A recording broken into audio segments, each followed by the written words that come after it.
Wish, dah kenapa pula ni? Bos-bos dekat luar sana ada masalah sama macam ni juga ke? Kalau ada, meh saya ajar. Buat konten 20 video dalam satu hari pun masih steady. Alright, so dekat sini korang boleh tengok nama dia adalah storyboard. Kat sini storyboard.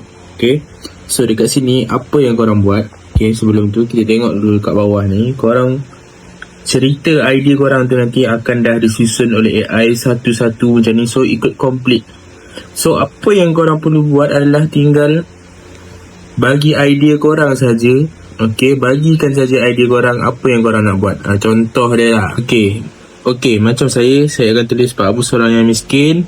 Okay, ini cerita yang saya buat lah. Okay, ni contoh dia. Okay, so kalau korang nak buat idea 10 konten sehari pun tak ada masalah. Okay, so korang tinggal slide di ke bawah. Nanti dia akan susun satu persatu sama macam ni. Dan korang tekanlah generate. So nanti bila dah siap, korang punya cerita ada kat sini lah. Korang boleh tengok skrip, korang boleh tengok gambar. Okay, dekat sini ada 6 scene lah.